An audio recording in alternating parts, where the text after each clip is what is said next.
Welcome to this week's episode of the Brand and Bank podcast. I'm Elle Pierce, Chief Marketing Officer of Pierce Systems, with Shauna Crabe, Certified Accountant at Crabe Accounting. And this week we're talking about dealing with letdowns as an entrepreneur. Okay, so I have a pretty good example of a recent letdown in my business. I spent about 2 weeks working on a big pitch for a government agency for a health campaign. I don't know how much I should say about it, but so my business partner and we spent the previous week putting together the materials for a proposal. And then the following week, they asked us to come and present in person in Washington, D.C. And so I spent another half week preparing it in presentation format, really day and night, really getting it to be pretty much my best work and practicing delivering it. And then I drove down there. Unfortunately, I was alone. Small business owner, sometimes you have to do these things alone. You can't really get other people to show up. My business partner, she didn't have a special ID to get into the building. So that's why she wasn't able to come. And so when I showed up, there were a bunch of other agencies. I saw the one before me leaving and the one after me when they got there, and they had like six people all suited up. I did wear a suit, but I was only one person. And I thought it went well, but I found out just a couple days later that I didn't get it or move to the next stage of the 20 stages that they had. So that was a pretty big letdown because I've been working on my business for about 2 years now. And in my career for 17 years, I've specialized in marketing proposals. I'm questioning myself and like, am I doing the right thing? What could I have done differently? I don't know if you've had any experiences like that, or if you have any solutions for like coping with the letdown as an entrepreneur. Yeah, let down, it's gonna happen. There's no way around it. One thing I learned early on in business, somebody once told me, because I used to take letdowns personally, like when I would try to get a new client and I would try to sign them and they'll tell me, no, I'm going with someone else. And I'm like, wow, my spiel was so good. I thought I was good and I'm offering you all this work for pennies on the dollar. And, how could you refuse that? I remember one time another seasoned entrepreneur said to me, you know, letdowns, you can't take that personal. Remember, it's business. They're not rejecting you. They're rejecting the fact that maybe they can't afford you. They're rejecting the fact that maybe your services don't meet their needs. Maybe your services is too high level for what they want. Could be a lot of factors. So don't look at it like it's me they don't want. Because when you look at it that way, then you take it personal. And then now the letdown sinks in and you just can't recover from that. So every time somebody tells me no, I don't think no, Shauna. I think no, they're not ready. And when I put it that way to myself, it's easier to digest and it's easier to move on. So yeah. That's how I cope with it, and it's been working because I tell you, I have a lot of letdowns in my in my business. Either clients come after a few months, they leave. My business is this field is a revolving door. And not just because clients don't like us or like our services. Sometimes they themselves are new businesses and things don't work out for them, and so they come in expecting to grow and they don't get the funding they need. Their business don't kick off the way they want. They're not making money. And so they're not making money. They can't pay us. So then they have to leave. And so I can't look at it like, oh, they're leaving because they don't like me. No, they're leaving because their business is struggling. And I've seen a lot of that since COVID when businesses are just struggling and it's just a revolving door. So we're constantly signing new clients. We're constantly engaging. We're constantly doing that stuff because it's a turntable. So you can't take it personal. Yeah. That leads me to a lot of other questions. How do you get so many clients so easily? And do you have like a client retention system in place? Or is it really just like the clients who are struggling in their business? Since you own an accounting firm, obviously they don't need bookkeeping if they don't have money flow. Right. It depends because how we get clients so often, it's a lot of work. It's, between social media, between referrals, networking, it's constant networking, going to pay, talking to this person. I might do business with, say, a real estate agent. for something. And then I was like, oh, do you know anybody looking for my services? And I hand them a card. So every time I interact with someone, I'm handing them a card because they might not need it, but they might know someone else. Like I just went to a luncheon the other day and I ran into a owner. She owns a newspaper, a local newspaper. And she said to me, hey, do you guys do nonprofit accounting? I'm like, yeah, that's kind of like where we started in nonprofit accounting. She was like, yeah, because I know someone who's looking for an accountant, but they want somebody who understands nonprofit. But she looked on your website and she didn't see that you guys specifically said nonprofit.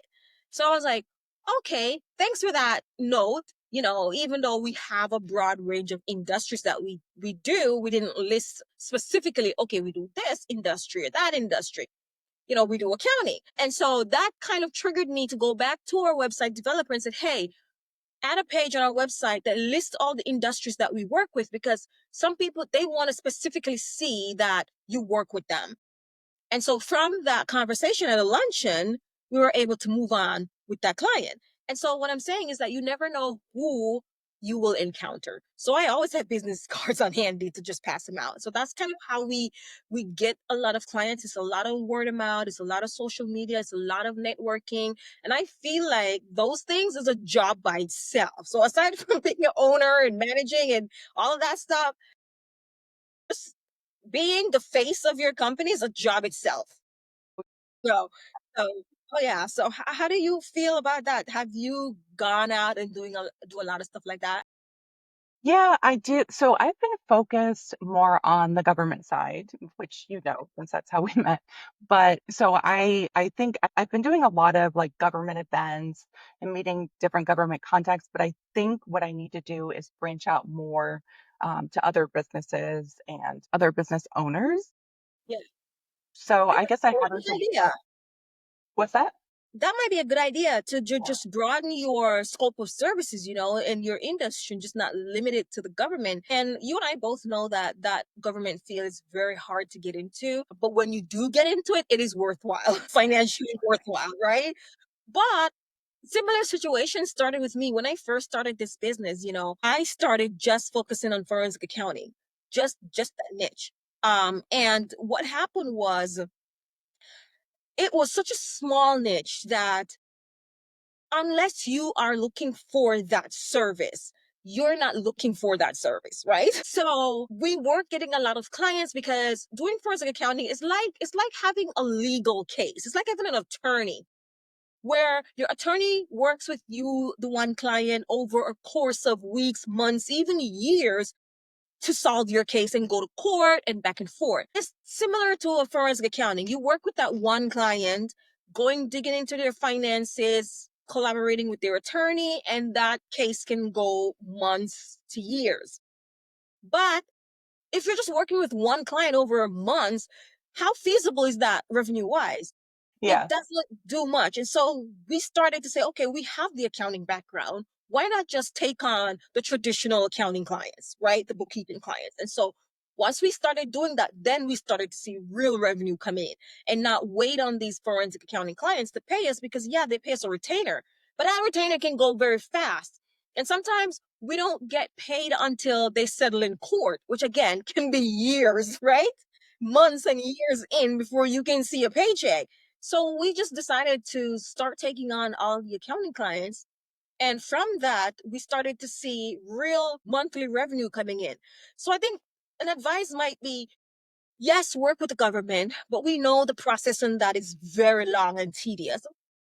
But also work with, as a person once told me, the low hanging fruit, which is those people you can instantly reach right off the bat. So that's something to consider. that's a really good point, Shauna. Everyone says niche down, really focus, but It sometimes you doesn't have to always work. broaden that net. Yeah. And I think so. You and I met 2 years ago now getting certified as government contractors, right? I think it's been 2 years, almost to the day. I think we started in July 2023. And we went through, it was like what, a 3-month program, step by step on how to win government contracts. And so I've really been focused on that since then. And so much has changed in the government. And even though we did learn the process and how to do it successfully and have won contracts, I think I've learned that it's not sustainable as an entire business model. It can't be your only source of revenue. Right. Yeah.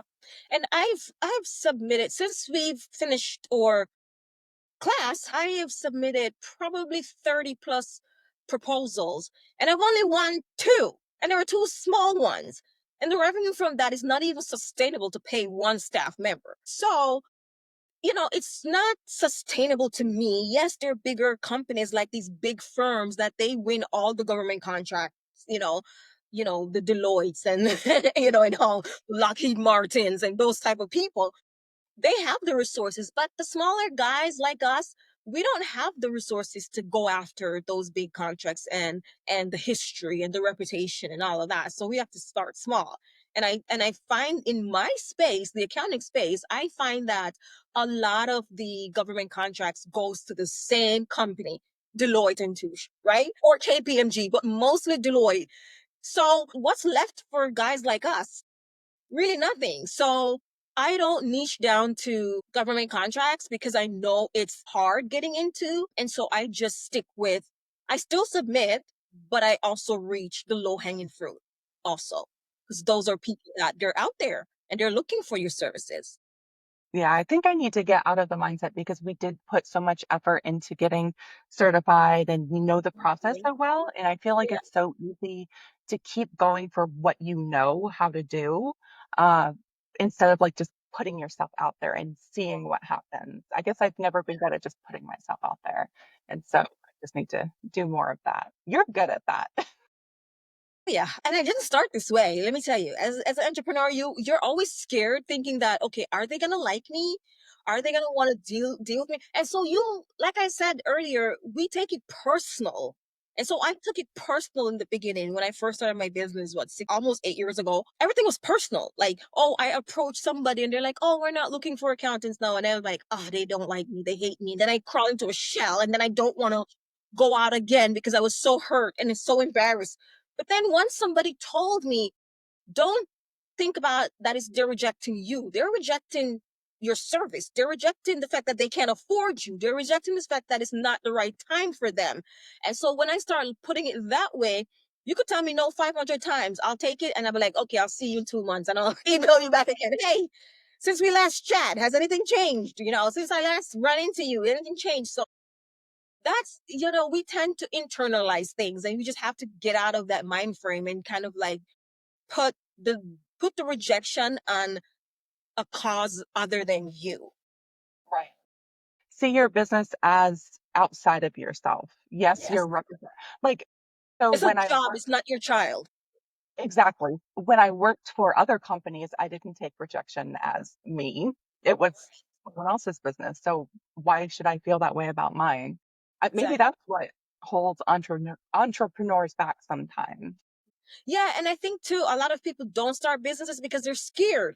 It is, and I'm telling you, it is scary. I'm not gonna be one to sit here and tell people, oh, it's great.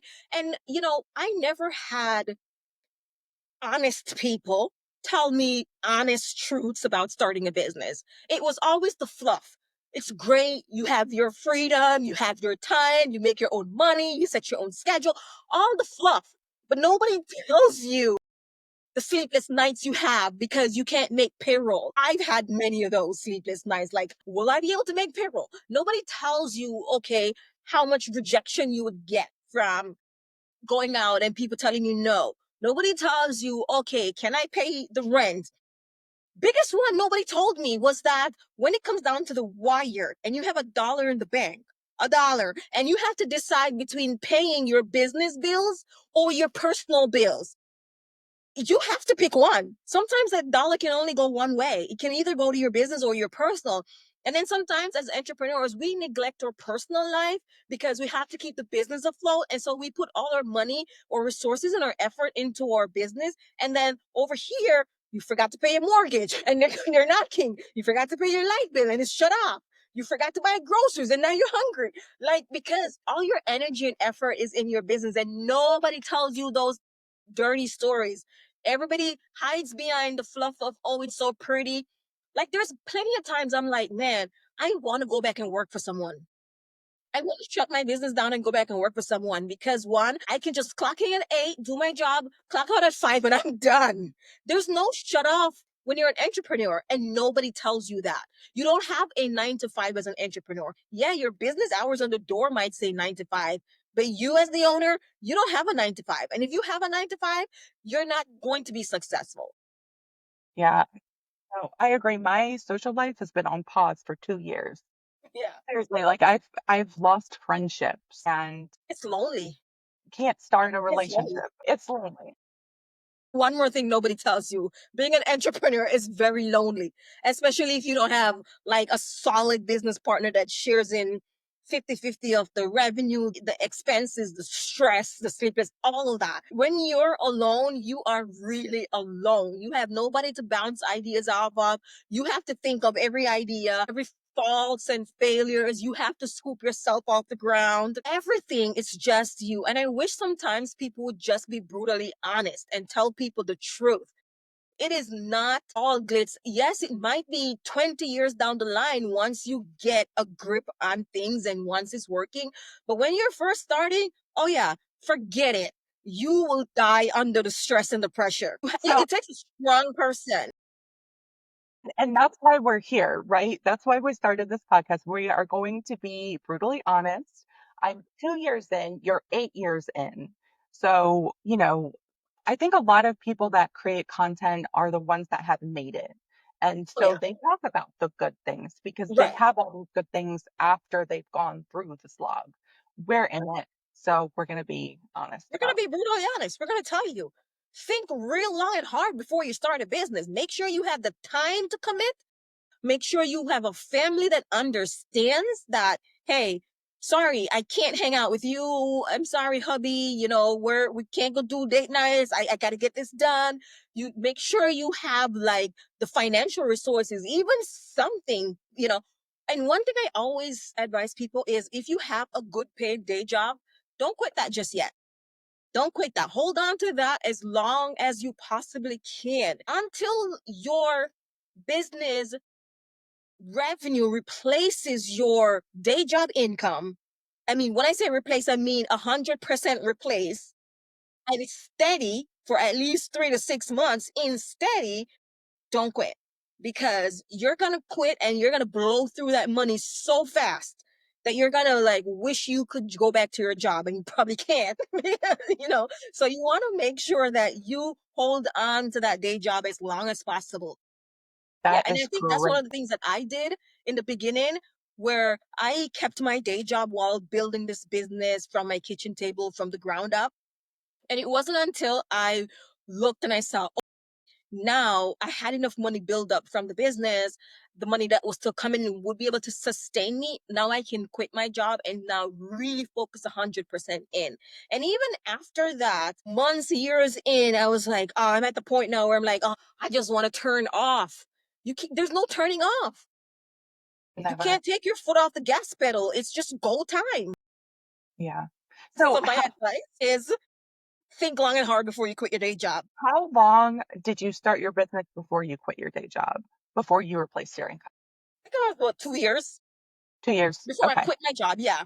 2 years Yeah. in before I quit my job and was like, okay, yeah, I think I can do this now. I felt a little secure that I could do it. But again, that money didn't last long, because now you think about it. Whatever money you saved up from your day job that you think would replace your day job income, but now that day job income is gone. So now you only rely on your business income, and your business income has to sustain your business and sustain your personal life. Because guess what? Some people have a card note. Well, I didn't, so that was good. My card was already paid off. But some people have a car note, a mortgage. You have children. I have I have I have children. I have a mortgage. There's tuition for school. You got to pay your employees. You got to pay your rent on your business office. There's utilities. There's food. So that money that you saved from your day job that comes over into your business, you're gonna blow through that real fast. If you have to use it to sustain your business and your personal life. And your personal life. Yeah. Yeah, that's a great thing to think about too, because I So I'm at the 2-year mark right now, and I quit my job to start my business and ran out of money to sustain my personal life pretty quickly. That'll be another episode talking about how I figured that out. But stick with us because every week we're going to be talking about the hard topics Yes, about being a raw small business truth. owner. Yes, the raw truth. Your small business besties. See you next time. See you next time. Bye. Bye, guys.